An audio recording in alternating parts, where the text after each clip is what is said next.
সুকুমার রায়ের গল্প ব্যোমকেশের মাঞ্জা আপনাদের কাছে পরিবেশন করছি। টোকিও, কিয়োটো, নাগাসাকি, ওকহামা বোর্ডের উপর প্রকাণ্ড ম্যাপ ঝুলিয়ে হারানচন্দ্র জাপানের প্রধান নগরগুলি দেখিয়ে যাচ্ছে। এরপরেই ব্যোমকেশের পালা, কিন্তু ব্যোমকেশের সে খেয়ালই নেই। কাল বিকেলে ডাক্তারবাবুর ছোট্ট ছেলেটার সঙ্গে প্যাঁচ খেলতে গিয়ে তার দুটো ঘুড়ি কাটা গিয়েছিল। সে কথাটা ব্যোমকেশ কিছুতেই আর ভুলতে পারছে না। তাই সে বসে বসে সুতোর জন্যে কড়া রকমের একটা মাঞ্জা তৈরির উপায় চিন্তা করছে। চিনে শিরিষ গালিয়ে তার মধ্যে বোতলচুর আর কড়কড়ে এমেরি পাউডার মিশিয়ে সুতোয় মাখালে পর কী রকম চমৎকার মাঞ্জা হবে, সেই কথা ভাবতে ভাবতে উৎসাহে তার দুই চোখ কড়িকাঠের দিকে গোল হয়ে উঠেছে। মনে মনে মাঞ্জা দেওয়া ঘুড়ির সুতোটা সবে তালগাছের আগা পর্যন্ত উঠেছে। আশ্চর্য কায়দায় ডাক্তারের ছেলের ঘুড়িটাকে কাটতে যাচ্ছে এমন সময় গম্ভীর গলায় ডাক পড়ল, তারপর ব্যোমকেশ এসো দেখি। ওই রকম ভীষণ উত্তেজনার মধ্যে সুতো, মাঞ্জা, ঘুড়ির প্যাঁচ সব ফেলে আকাশের উপর থেকে ব্যোমকেশকে হঠাৎ নেমে আসতে হলো একেবারে চীন দেশের মধ্যিখানে। একে তো ও দেশটার সঙ্গে তার পরিচয় খুব বেশি ছিল না, তার ওপর যাও দু একটা চীন দেশির নাম সে জানতো। ওরকম হঠাৎ নেমে আসবার দরুন সেগুলোও তার মাথায় থেকে কেমন যেন বিচ্ছি রকম ঘণ্ট পাকিয়ে গেল। পাহাড়, নদী, দেশ উপদেশের মধ্যে ঢুকতে না ঢুকতে বেচারা বেমালুম পথ হারিয়ে ফেলল। তার কেবলই মনে হতে লাগলো সে চীন দেশের চীনে শিরিষ, তাই দিয়ে হয় মাঞ্জা।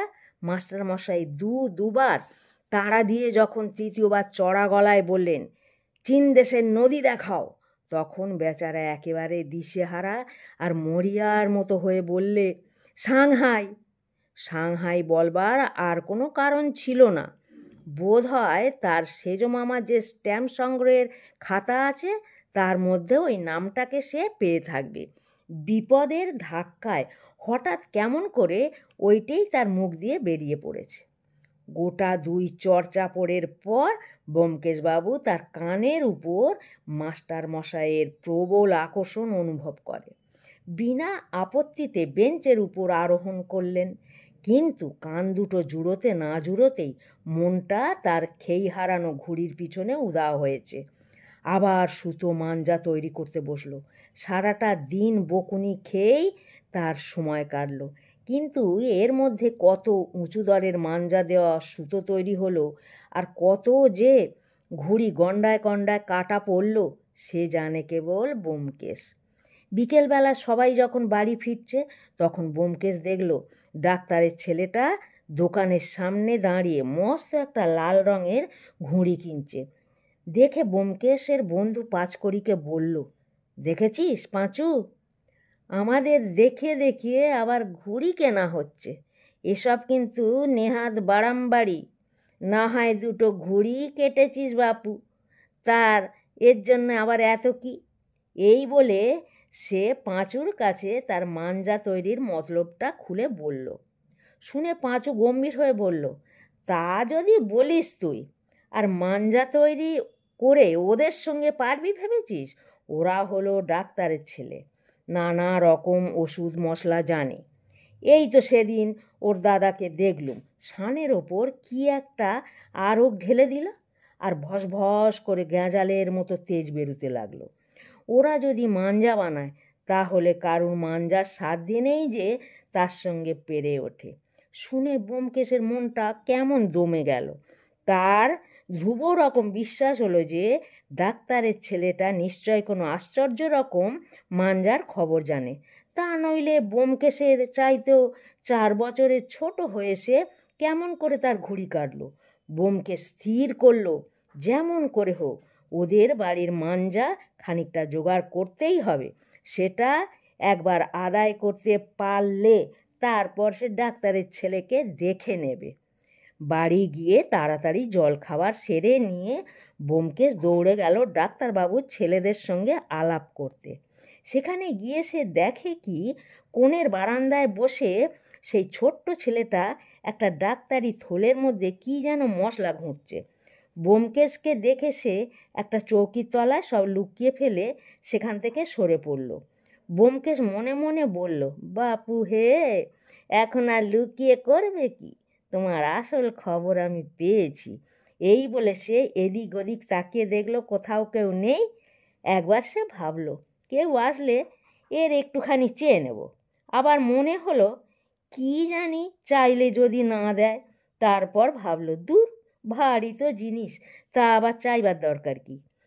এইটুকু মাঞ্জা হলেই প্রায় 200 গজ সুতোয় শান দেওয়া হয়ে যাবে।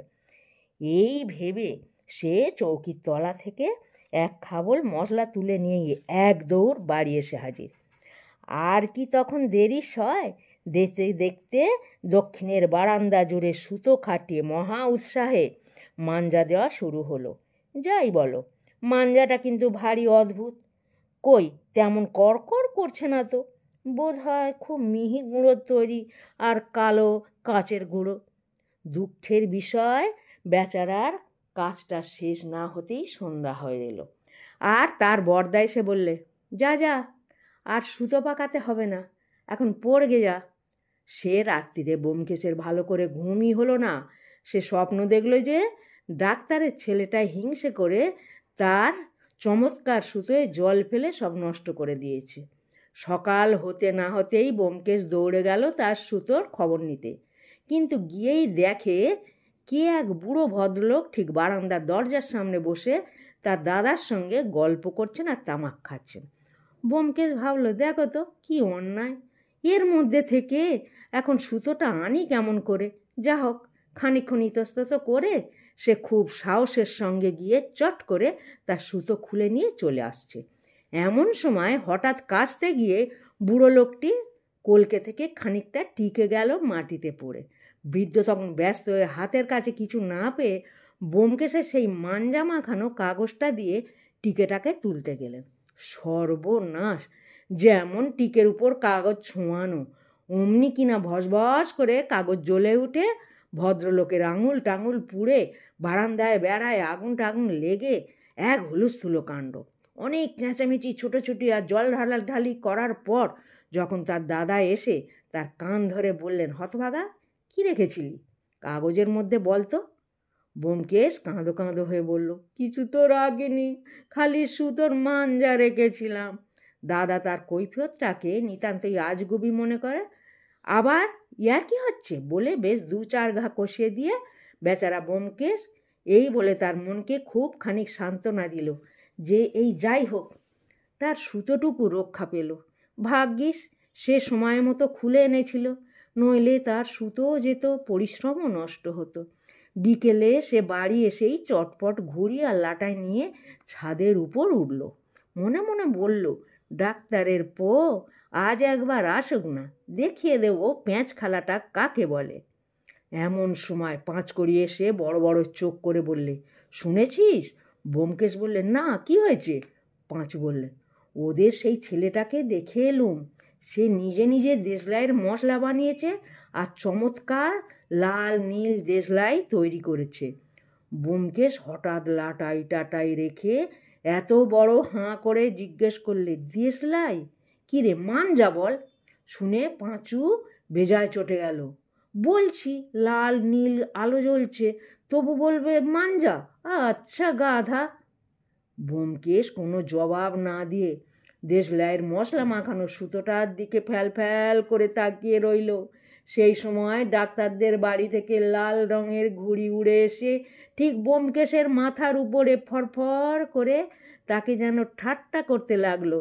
তখন সে তাড়াতাড়ি নিজের ঘরে বিছানায় গিয়ে শুয়ে পড়ল। বলল, আমারও অসুখ করেছে।